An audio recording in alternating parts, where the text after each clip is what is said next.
Amados e queridos irmãos, nós estamos de volta para trazermos mais uma videoaula. Estamos estudando a nossa revista da PEC, já estamos na nossa 8ª lição, baseado no 8º capítulo da 2ª carta de Paulo aos Coríntios. E o tema de hoje, oferta e compartilhamento. Nós vamos estudar todo esse capítulo e nós vamos ver que esse capítulo ele é dividido em 3 partes. A primeira parte, ela vai do versículo 1 até o versículo de número 7, a segunda, 8 e 9, e a terceira parte vai ser do 10 até o 24, aonde nós vamos estar na primeira parte desse capítulo falando sobre a admoestação de Paulo, a exortação de Paulo à igreja de Corinto acerca das ofertas. E Paulo vai mostrar nesses 7 primeiros versículos que a igreja da Macedônia era uma igreja que tinha contribuído, e com espírito voluntário.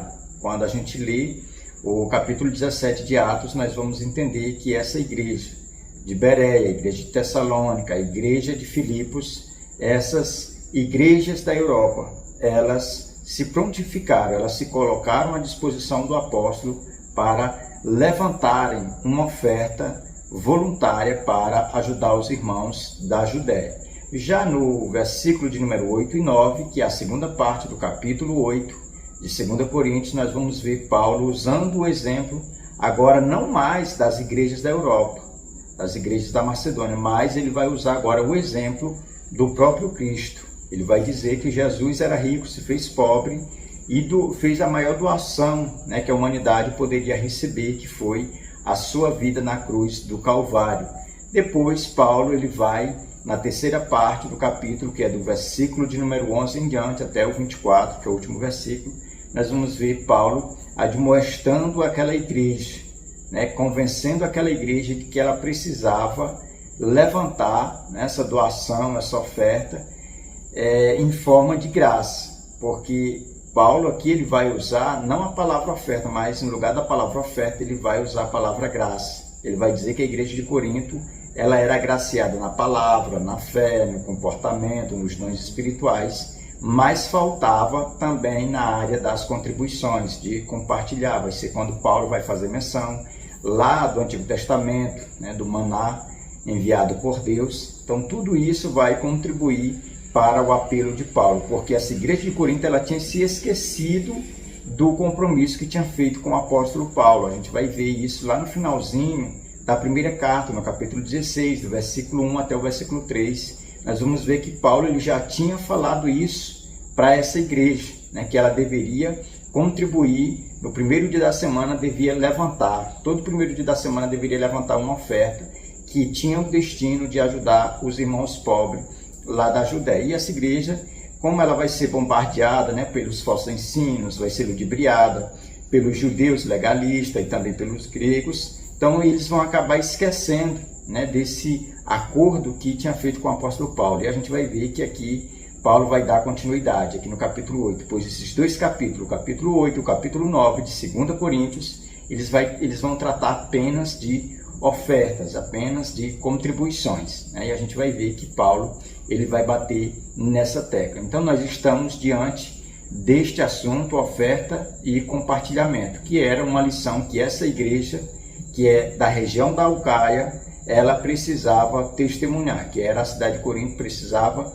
ser ativa nesse aspecto também para ser uma igreja, vamos dizer que perfeita. Tinha todos os dons, estava aprendendo a doutrina certa, tinha se arrependido de ter se levantado contra o apóstolo Paulo, dando ouvido às heresias dos falsos mestres. Agora ela precisava também trilhar o caminho da oferta, o caminho das contribuições. E a gente vai agora acompanhar o nosso textuário, que se encontra no verso 8, no capítulo 8 e o verso 9, que diz: Pois conheceis a graça de nosso Senhor Jesus Cristo, que sendo rico se fez pobre por amor de vós, para que pela sua pobreza vos tornasseis ricos. Perceba que o textuário ele vai nos informar acerca da riqueza de Deus, da riqueza de Jesus, que deixou o céu de glória para tomar a forma corpórea humana, se fazer pobre e se entregar na sua pobreza para que nós, humanidade, na pessoa de Adão caída, viesse a ter esse acesso a Deus, voltasse a ter comunhão com Deus. Foi exatamente isso que a igreja de Tessalônica, a igreja de Bereia, a igreja de Filipos, a igreja da Europa, fez também. Se nós for olhar o contexto histórico desse período que essa carta foi escrita, a gente vai ver que a igreja, ali da Macedônia, ela era uma igreja pobre financeiramente, era uma igreja que estava instalada no meio de uma crise, pois os romanos haviam destroçado todas aquelas cidades e colocava encargos pesados, impostos pesados, e eles tinham que pagar. Então era uma igreja pobre, mas que não mediu esforço para ajudar o necessitado. Então é uma lição que essa igreja ela está ensinando a igreja da Alcaia, que é a igreja de Filipe, a igreja de Corinto, a contribuir da forma certa, da forma correta. A verdade prática ela nos diz: a fé genuína e o amor pelo próximo se mostram eficazes através dos atos de partilha voluntária. Perceba que a verdade prática ela nos encaminha a verdadeira fé ou a fé genuína através do amor pelo próximo. É onde as lições mais eficazes elas são mostradas através de atos de partilha e uma partilha voluntária, uma contribuição voluntária. Então é esse ensinamento da nossa verdade prática. Nossa lição, como de costume, ela tem 3 pontos. O primeiro ponto vai falar sobre o desprendimento material e o primeiro tópico, tesouros de generosidade. Aqui é onde o nosso comentarista ele vai falar com base no versículo 1 e o versículo 2, nos mostrando, nos revelando acerca de um dos maiores atos de generosidade que, na verdade, são tesouros que, se nós colocarmos em contraste com a igreja contemporânea, com a igreja dos últimos dias, dos nossos dias, nós vamos ver que nós estamos no vermelho. O segundo tópico vai falar sobre a iniciativa voluntária. Então, nós percebemos que nesse tópico nós somos levados a refletir se realmente nós estamos sendo, ou tomando essa atitude, essa iniciativa de termos esse espírito voluntário em relação ao nosso próximo, em relação aos pobres da nossa comunidade, da nossa sociedade, do nosso meio cristão. Então, nós somos aqui, nesse segundo tópico também, confrontado a essa realidade de sermos uma igreja que tenha iniciativa voluntária. Não é por pressão, não é por alguém colocar as rédeas e nos forçar, não. Nós precisamos ter esse espírito voluntário para ajudar o próximo, para contribuir, e isso é gerado também pelo Espírito Santo dentro do nosso ser. O terceiro, a força do exemplo. Perceba que o exemplo ele vai arrastar. As palavras convencem, mas o exemplo ele arrasta. Perceba que o exemplo da igreja de Tessalônica, da igreja de Bereia, da igreja de Filipe, ele conseguiu irradiar no coração da igreja de Corinto essa sensação de que eles estavam devendo. Então, despertou um alerta no coração, na comunidade de Corinto, que eles também precisavam ser positivos quando se tratava de contribuição. Porque se nós formos olhar, nós vamos ver lá em Atos 17, e se não me falha a memória, versículo 11, versículo de número 7, que a igreja, do 4 em diante, que a igreja de Bereia, a igreja de Tessalônica, ela vai implorar para Paulo, para que Paulo aceite a oferta deles. Não era Paulo que estava pedindo, a igreja ali da Macedônia, mas eles que se impuseram, se colocaram de pé diante dele com um grande rogo, pedindo que Paulo abrisse essa exceção para que eles pudessem contribuir. Aqui em Corinto já era diferente. Era Paulo que estava pedindo, Paulo que estava pressionando, e essa igreja não queria se render a essa voz. O terceiro e o segundo ponto da nossa lição fala sobre gesto de sinceridade, amor e igualdade. O primeiro tópico, o exemplo de Jesus, é no versículo 8 e versículo 9, que Paulo ele vai usar o exemplo de Jesus, que Jesus com um sentimento sincero, de amor e igualdade, a gente vai observar que esse exemplo é o maior exemplo a ser copiado por todos nós. Jesus ele deu o que ele tinha de mais valioso, por nós que não merecíamos, não tinha mérito algum, mas ele pagou esse preço por nós. Então, da mesma forma, nós temos que aplicar essa verdade na nossa vida. Nós precisamos sacrificar, nós precisamos viver esse quesito, né, de aquilo que serve para nós, serve também para o nosso próximo, que nós precisamos também abençoar. Primeiro porque a lei de Deus, ela nos permite fazer isso. E depois porque nós temos uma responsabilidade moral. E depois, fazendo isso, reconhecendo isso, nós somos devedores, porque a graça de Deus foi derramada sobre nós. Nós também precisamos agraciar outras pessoas através dessa boa atitude, desse bom exemplo. Segundo, boa vontade e proporcionalidade. Aqui é onde o apóstolo Paulo ele vai usar esse quesito para que a igreja seja ensinada e aprenda a questão da boa vontade. De acordo, a bênção ela tem que ser de acordo com o que você está ganhando.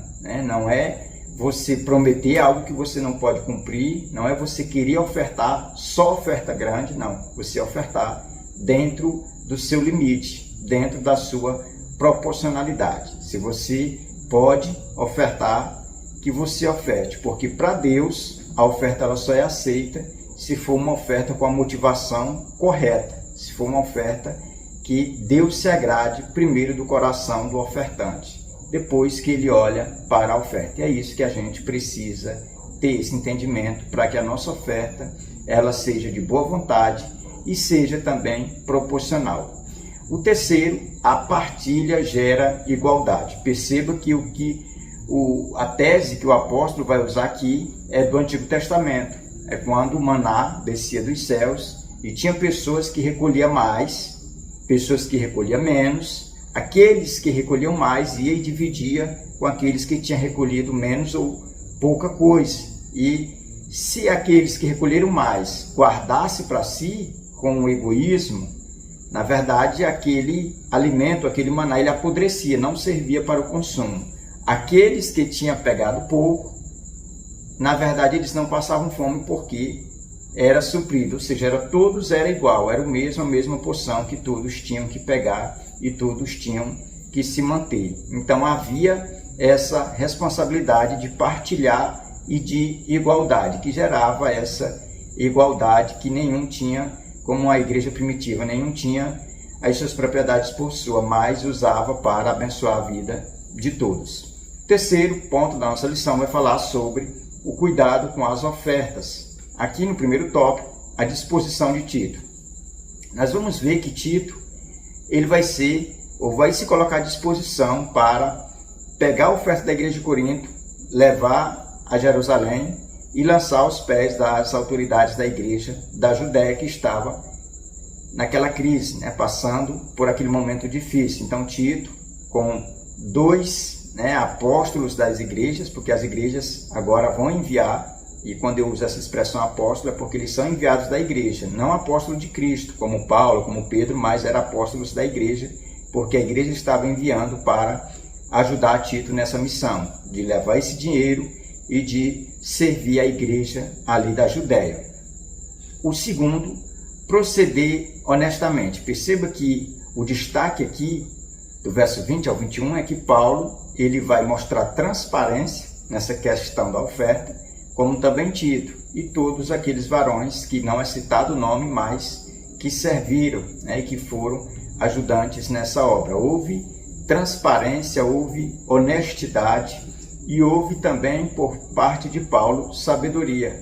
Paulo, como a igreja de Corinto já tinha enfrentado esse momento difícil de se relacionar com o apóstolo, com o pai da fé daquela igreja, e os falsos mestres tinham colocado na mente de alguns irmãos da igreja de Corinto que Paulo era desonesto, que Paulo era uma pessoa falsa. Então Paulo ele já, de uma certa forma, já tentou, nesse momento da história de recolher essas ofertas, ele já fechou essa brecha, para que não fizesse pecar novamente aqueles irmãos da igreja de Corinto. Por isso ele procedeu honestamente. E o terceiro e último, companheiros de missão com Tito.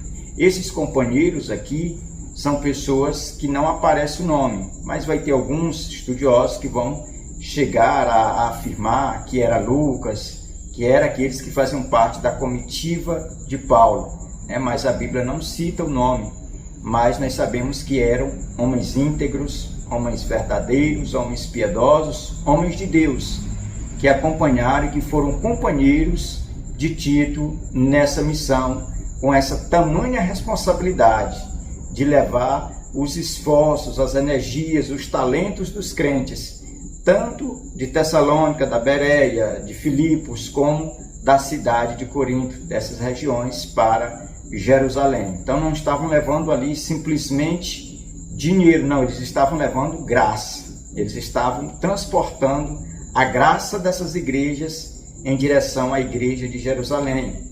Então Deus abençoou essa comitiva, eles chegaram e lançaram ali essas ofertas na igreja de Jerusalém. Então nós queremos agradecer a Deus, dizer que esse vídeo ele foi um pouco curto, porque a gente havia gravado um outro, mas por um erro técnico não foi possível nós compartilhar com os irmãos aqui nessa plataforma. Mas nós trouxemos apenas essa e espero que possa ajudar você, querido aluno, querido professor, querido superintendente, a ir mais bem informado para a sua sala de aula. Que Deus abençoe. Até a nossa próxima lição, em nome de Jesus.